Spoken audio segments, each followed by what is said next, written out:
I was trying to get digital projectors into the theaters. Bob Zemeckis and Jim Cameron came and said, look, we want to get 3D into the theaters. And now that you've got digital theaters, we can actually do that. Would you join us in showing the theater owners that you can do 3D? And I said, well, that'd be good, because in order to do 3D, you have to have digital theaters.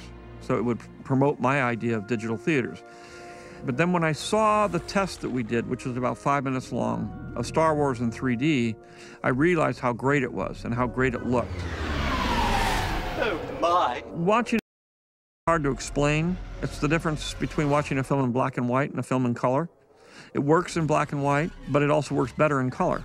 The depth brings a lot of reality to the digital characters. You just feel that they're more realistic. They actually take up the real space instead of being sort of plastered on the screen in 2D.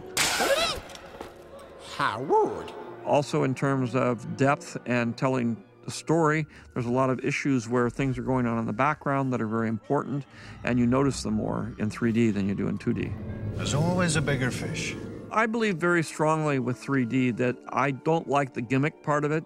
I don't like things coming out into the audience. I like everything to be behind the proscenium. I think that's where the real advantage of 3D is. It just makes a much better experience out of it.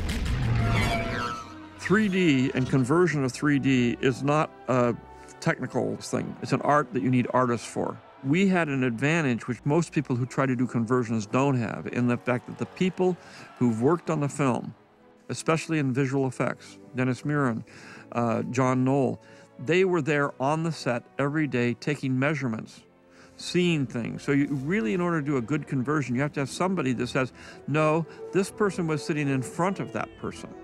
That person was sitting way back in the background.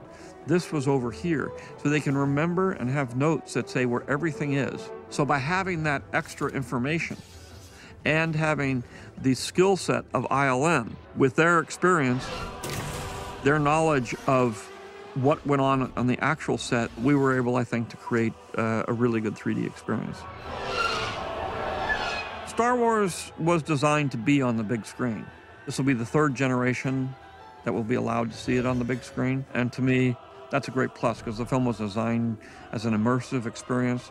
And I know when you're young, it's just an overwhelmingly powerful event. We'll handle this.